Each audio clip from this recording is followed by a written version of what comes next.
Day 4, what's in store? Continuing the Beers and Cheers Advent series. Let's see. Okay, what do we have today? We've got another Hells. Look at that. Moving right along to the pouring room, let's see how this Kirpfalls Brow Hells pours.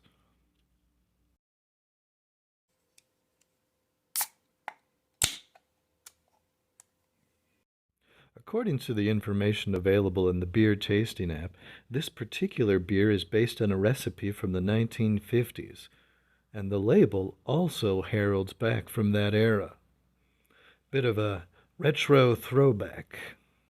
Well, there you have it. Now let's study this a little bit more closely. How about it? I have just returned from the wilds in my search and rescue mission for Carl in the last video, and I am exhausted. So this video today is going to be quite the simple one. I am just going to pull up some reviews from the app recommended by the creators of the Beer Advent Calendar and see how other people have come to appreciate today's beer. Now, as you've seen, we're dealing with the Kirpfalls Brow Hells. We've tried a Hells before, remember? Different meaning in German than English. But what do people on the app have to say about it? I've pulled some reviews ranging from good to decent to bad to, well, you'll just have to wait and see. Starting with those who truly enjoy this beer, we lead off with an excellent review showcasing some tactile detail without sounding pretentious. Solid flavor with a hint of hoppiness, nice aroma and head. The finish is a bit fruity and quite pleasant. 4.5 stars. Now that's someone who knows what they like and how to describe it, just like the next reviewer. Drinking it was like drinking water. 4 stars. Next we have someone who also really knows what they like. Hoppy with an odor of fresh rubber, like a new can of tennis balls. Bold yet easily drinkable.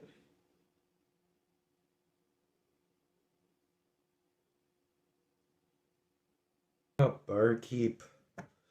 I'm just so bummed about the Packers this year, you know. I mean, whew. They lost to the Lions. That's some real harakiri stuff right there. Oof. I need a drink. I need something real good, you know. Something to cheer me up, I suppose. Hmm? Ooh, what you get there? Wow, Barkeep. You know what I like, yeah. Woo. Ah. Oh, oh, oh, oh. Ah, rubber. Ah.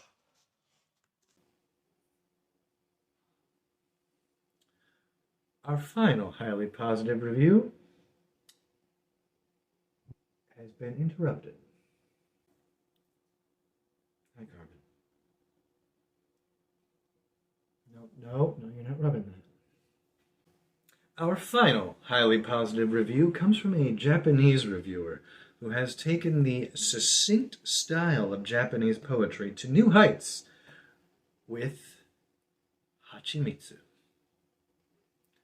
Hachimitsu means honey, and that's all they needed to say for this 4-star take on the Kirpfalls Brow Hells. And honestly, I admire the simplicity. I think I might start invoking it in some of my own reviews.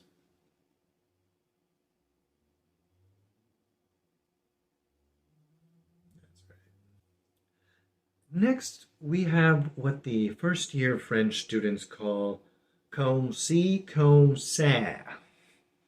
That is not bad, but not noteworthy either. What makes a good beer different from an average beer? Well, if it's got good flavor, you've got yourself a 4-star beer. But if it's just good, well, I'm sorry, it's just average. 2.5 stars. Next up is maybe the best way of describing a middle-of-the-road beer and really, really just capturing the mood. Okay, maybe 2.5 stars. Or for those who need it translated into Canadian, okay. Our third grouping is for those who clearly are not fond of the Kerp Falls Brauhels. Now, whether you like or dislike a product should absolutely not be a cause for concern or for ridicule, provided that you can explain your reasoning. Let's see how some of the negative reviewers explain their distaste with this product. This Japanese reviewer gave the beer 0 stars because awa ga sugu kieru, which means that the bubbles, or perhaps more precisely, the foam, dissipates too quickly for this reviewer's taste. Now, this could mean that the reviewer holds to certain food culture imperatives requiring absolute perfection in appearance in a high-end product, or it could just simply mean that the beer went flat too quickly. Either way, valid concerns, whether you don't necessarily agree with them. The next negative reviewer, however, actually may have me concerned for them. Not great. Reminds me of blood. Look, I'm no doctor, but I did grow up in a town that had a nice hospital with a very effective public awareness campaign for issues just like this one. Get checked. Please, please get checked. Now we come to the final category of reviews for the Kerp Falls Brauhels. If you recall from my first video in the Beers and Cheers series, the beer tasting app has a rather low score on Google Play. Now, if the way these last two reviewers wrote up this beer is indicative of how some of the app users might rate the app itself, I think we can explain away at least some of the negative feedback the beer tasting app has received. Very light and pleasant. I especially enjoyed drinking it with my spicy Mexican dinner. I enjoyed it more as a compliment to my food and drinking it on its own. Pleasant, enjoyable. Great pairing with a good meal. No stars. Or how about this? This was one of Costco Beer Advent Calendar beers and was by far my favorite. Gave it an 8.2, presumably out of 10? Ah, my favorite. Best so far. No stars. Well, that's it for the in-app reviews. My overall takeaway from shuffling through the app is that people find this to be a simple and safe, but maybe not particularly exciting beer. Of course, nothing replaces trying it for yourself, so let's take this over to the tasting room and pair it with a film. We are here in the tasting room where we pair our beer with a film. Let's see how this Hells tastes. Okay, get a nice look at the color. Nice golden color there. I'm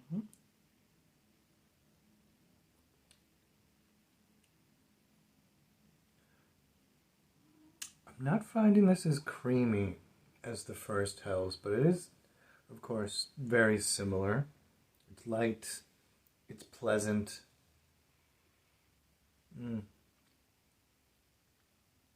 Not terribly complex, but very nice. I don't think I taste any tennis balls. If I were were to taste any kind of sports equipment, it would be